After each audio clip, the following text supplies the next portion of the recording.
नमस्ते जी।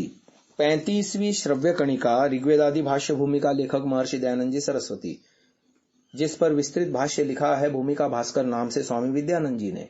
इसकी अवतरणिका में वेदों में इतिहास शीर्षक के अंतर्गत कुछ विचार हम आपके सामने प्रकट कर रहे थे। इंद्र की कथा, इंद्र अहिल्या की कथा के बाद अब आगे आते हैं पुरुरवा और उर्वशी। पुरुरवा और उर्वशी को लेकर भी अनेक आख्यान रचे गए हैं।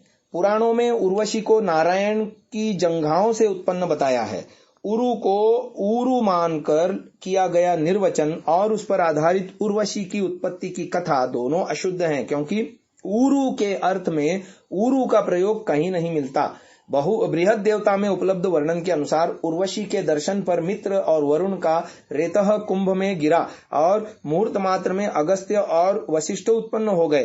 तत्पश्चात उर्वशी पुरुरवा पर आसक्त हो गई और कालांतर में उन दोनों से आयु नामक पुत्र उत्पन्न हुआ। इस अश्लील और बेतुकी कथा का मूल ऋग्वेद के जिस मंत्र में बताया जाता है वह मंत्र इस प्रकार है।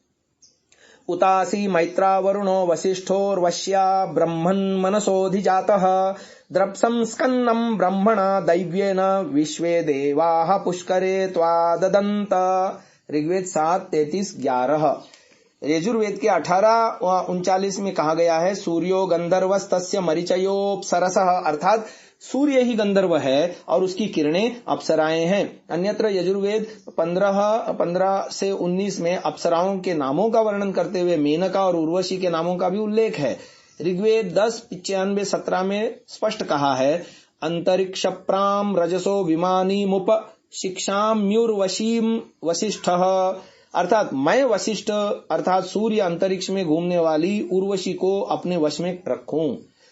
आचार्य वररुचि ने निरुक्त समुच्चय पृष्ठ 71 में कहा, उर्वशी विद्युत विस्तीर्णम अंतरिक्षम प्रश्नुते दिव्यत इति उर्वशी वर्षा काले विद्युती। इस विवरण से स्पष्ट है कि उर्वशी अंतरिक्षस्थ पदार्थ है। उधर मित्र और वरुण जल के मूल तत्वों ऑक्सीजन एवं हाइड्रोजन के वाचक हैं, जिनके नियत अनुपात में मिलने से जल की उत्पत्ति होती है। ऋग्वेद 1:2-7 में इसके प्रमाण हैं। निघंटु पठित मित्र और वरुण का अर्थ यास्क ने वायु ही किया है। निरुक्त 9:2-13 देख सकते हैं। मित्र और वरुण इन दोनों के मेल से जल बनता है और उर्वशी का दर्शन होने अर्थात विद्युत के चमकने पर मित्र और वरुण धातुओं का रेतस अर्थात जल, निघंटु में रेतस जलवाची है, गिर पड़ता है। इस वैज्ञानिक सिद्धांत को न समझकर एक बेसिर पैर की कहानी बनाकर वेद पर आरोपित कर दी गई। जिसे मित्र और वरुण ने देखा था वह विद्युत ही थी। पहले मंत्र 7:33-10 में इसका स्पष्ट उल्लेख इन शब्दों में इस प्रकार किया है, विद्युतो ज्योति परिसंजिहानम मित्रा वरुणा यदपश्यताम त्वा। फिर जल को संबोधित करके कहा, अगस्त्यो यत्वा विष आजभार, अर्थात जिसने तुम्हें मनुष्यों को प्रदान किया वह सूर्य है, क्योंकि सूर्य ही जल को समुद्र से ग्रहण कर आकाश में पहुंचाता है। पुरुरवा के संदर्भ में वरुरुचि का कथन है, पुरुरवा मध्यम स्थान वायवादी नामेकतमः पुरुरौरिति पुरुरवा, अर्थात वर्षा काल में भयंकर शब्द करने से मेघ का नाम पुरुरवा है। पुरुरवा अर्थात मेघ तथा उर्वशी अर्थात विद्युत के संयोग से जब वर्षा होती है तो उसमें आयु अर्थात अन्न की उत्पत्ति होती है। निघंटु में आयु अन्न के नामों में पढ़ा गया है, अन्यथा भी अन्न आयु अर्थात जीवन ही है। अन्नम वै प्राणिनाम प्राणः। ऋग्वेद 1:169 सूक्त में मंत्रों के आधार पर अगस्त्य और लोपामुद्रा के आख्यान की रचना हुई बताई जाती है। सर्वानुक्रमणिकार का कथन है, पूर्वी ही षड्जाय पत्योर लोपामुद्राया अगस्तस्य च द्विऋचाभ्याम रत्यर्थं संवादं श्रुत्वा अन्तेवासी ब्रह्मचार्यन्त्ये बृहत्यादि अपश्यत, अर्थात पूर्वी पद से आरंभ होने वाले सूक्त की 6 ऋचाओं में पति पत्नी अगस्त्य और लोपामुद्रा का मैथुन विषयक संवाद सुनकर उनके पास रहने वाले ब्रह्मचारी ने अंतिम 2 ऋचाओं का दर्शन किया। महाभारत के वन पर्व के 96वें से लेकर 104वें तक के अध्यायों में अगस्त्य की कहानी लिखी मिलती है। उसके अनुसार अगस्त्य ने अपने पितरों को प्रसन्न करने के लिए विवाह करने का निश्चय किया। जब बहुत ढूंढने पर भी उन्हें अपने उपयुक्त कन्या नहीं मिली तो उन्होंने स्वयं अपने मन के अनुकूल कन्या की रचना की और पाल पोसकर विदर्भ के राजा को दे दी। विदर्भ के राजा ने उसका लोपामुद्रा नाम रखकर अगस्त्य के साथ उसका विवाह कर दिया। कहा जाता है कि ऋग्वेद के उक्त मंत्रों में उन्हीं अगस्त्य और लोपामुद्रा के प्रणय प्रसंग का उल्लेख है। हो सकता है कि पौराणिक युग में किसी ने अपने पुत्र का नाम अगस्त्य रखा हो। इसी प्रकार किसी राजा ने सीता की भांति अपनी पालिता कन्या का नाम लोपामुद्रा रख दिया हो और कालांतर में उनका विवाह भी हो गया हो। किंतु इतने से मिलान से इस व्यक्तिगत कथानक को वैदिक सूक्तों के मत्थे नहीं मढ़ा जा सकता। निरुक्त वचनों से प्रकट होता है कि यास्क युग से पहले ही वैदिक संदर्भों में अर्थ विकार होने लग गया था। इस समूचे कथानक में अगस्त्य और लोपामुद्रा इन दो संज्ञा पदों को छोड़कर अन्य किसी भी बात का इस सूक्त के साथ संबंध नहीं जुड़ता। न मूल मंत्रों में कोई ऐसा पद है जिससे प्रजनन का अर्थ निकलता हो। वैदिक वांग्मय में कामः शब्द का अर्थ कामवासना करना अथवा उनमें मैथुनिक भावना करना साहस मात्र होगा। अकेले ऋग्वेद में 61 बार कामः शब्द का प्रयोग किया गया है और एक वचन में 61 बार कामः शब्द का प्रयोग एक वचन में, 12 बार बहुवचन में और 5 बार कामये कामयेते ऐसे क्रियापद पढ़े गए हैं। किसी एक स्थल पर भी प्रजनन अथवा भोग वासना का अर्थ नहीं निकलता। वहां इस पद का प्रयोग चाहना के स्वाभाविक अर्थ में किया गया है। इस सूक्त में लोपामुद्रा सामान्य संज्ञा पद के रूप में प्रयुक्त हुआ है। यह शब्द मुद धन रा इन धातुओं से बना है। वर्तमान में मुद्रा शब्द का अर्थ सिक्का, मोहर, छापा, अंगूठी इत्यादि किया जाता है। कहीं कहीं मुद्रा का अर्थ मर्यादा भी किया मिलता है, जैसा कि शब्दकल्पद्रुम में समुद्र शब्द का अर्थ करते हुए बताया है।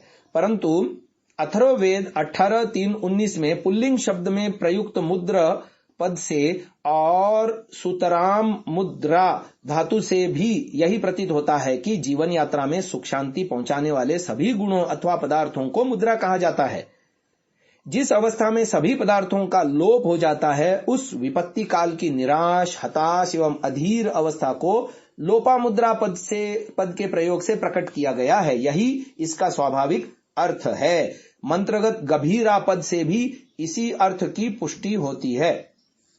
कोशों में सर्वत्र अग शब्द पर्वत, लता, वृक्ष, खेती, वनस्पति आदि का वाचक है और स्त्ययी धातु एकत्र करने, संभालने आदि अर्थों का वाचक है। इस प्रकार अगस्त्य शब्द का अर्थ परिश्रमी बनता है। परिश्रमी व्यक्ति भी जब परिस्थितियों से हार मान जाता है तो उसकी पत्नी उसे ढाढ़स बंधाती है। स्त्री पुरुष के परस्पर सहयोगी रहते हुए जीवन यात्रा को सफल बनाने संबंधी अत्यंत भावपूर्ण तथा उपदेशप्रद सूक्त को मनमाने ढंग से तोड़ मरोड़ कर विलासिता की फुलझड़ी बनाकर रख दिया गया।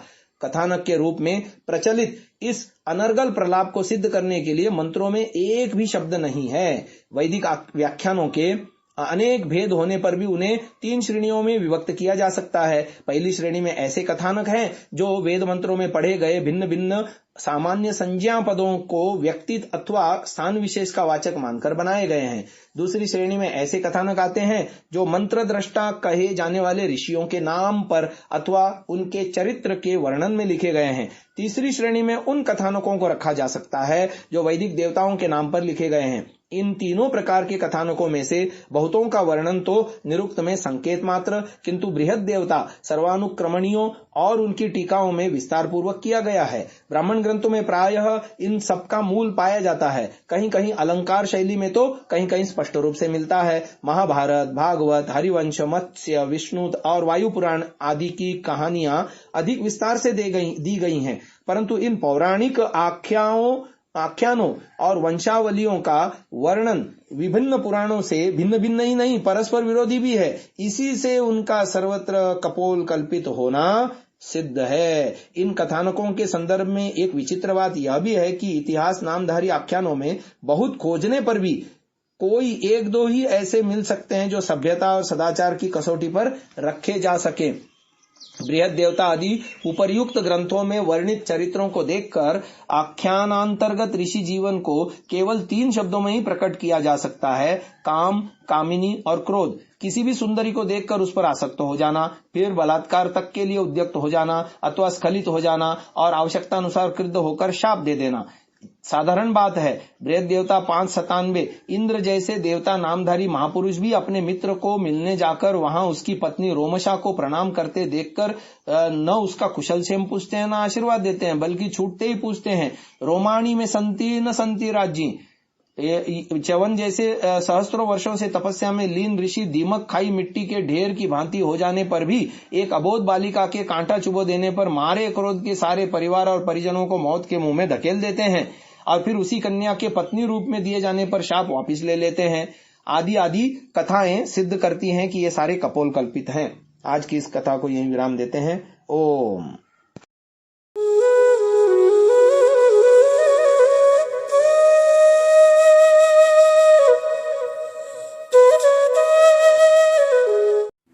Download Sansa app, R Virdal app, visit sansa.org, rvirdal.in।